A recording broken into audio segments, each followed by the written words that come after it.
UTL solar solar लावणार आणि सबसिडीही मिळवून देणार। नागपुरातील अपघात प्रकरणानंतर सुषमा अंधारे नागपुरात, संकेत बावनकुळे मेडिकलमधून कसा सुटला? सुषमा अंधारेंचा सीताबर्डी पोलिसांना सवाल। संकेत बावनकुळे बारमध्ये दूध प्यायला गेला होता का? अंधारेंचा सवाल। तर भाजपच्या लोकांना स्थानिक नेते मदत करतायत, अंधारेंचा काँग्रेस आमदार विकास ठाकरे यांच्यावरही आरोप। बाहेरच्यांपेक्षा आरोपीवरील कारवाईसाठी नागपुरात मी एकटाच काफी, अंधारेंच्या आरोपानंतर विकास ठाकरेंचा पलटवार। आरोपीला पोलिसांनी वाचवलं तर कारवाई करण्याची माझ्यामध्ये क्षमता असल्याची प्रतिक्रिया। संकेत बावनकुळेने बीफ कटलेट ऑर्डर केल्याचं बिल गाडीमध्ये आढळलं, संजय राऊत यांचा मोठा दावा। तर बीफ कटलेट ऑर्डर करणारे आम्हाला हिंदुत्व शिकवत असल्याचाही हल्लाबोल।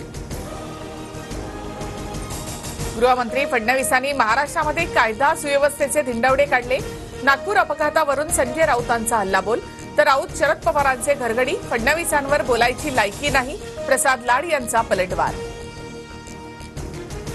टाइम्स नाऊ नवभारत मॅट्रिक्सच्या ओपिनियन पोलनुसार महायुती आणि महाविकास आघाडीमध्ये काटेकी टक्कर, महायुतीला 137 ते 152 जागा, तर महाविकास आघाडीला 129 ते 144 जागा मिळण्याचा अंदाज। ओपिनियन पोलनुसार भाजपच नंबर 1 पक्ष, पण जागा घटणार। टाइम्स नाऊ नवभारत मॅट्रिक्सचा ओपिनियन पोलचा अंदाज, पोलनुसार भाजपला 83 ते 93 जागा मिळण्याचा अंदाज। शरद पवारांच्या विरोधामध्ये निवडणूक नको, अजितदादांच्या आमदारांचं मत, सूत्रांची माहिती। पवारांच्या विरोधामध्ये निवडणूक झाल्यास फटका बसण्याची आमदारांना भीती।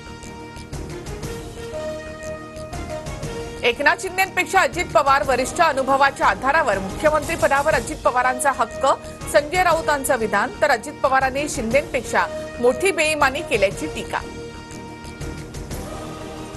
एखाद्या विषयावर वेगळं मत असू शकतं, पण कोणतीही नाराजी नाही, सोमय्यांचं स्पष्टीकरण। तर राज्यामध्ये पुन्हा महायुती सरकार येणार असा विश्वास व्यक्त। गडचिरोलीच्या भामरागड तालुक्यामध्ये पूरस्थिती, 3 राष्ट्रीय महामार्गांसह 12 रस्ते बंद। छत्तीसगडमध्ये होणाऱ्या मुसळधार पावसाचा भामरागड आणि एटापल्ली तालुक्याला फटका।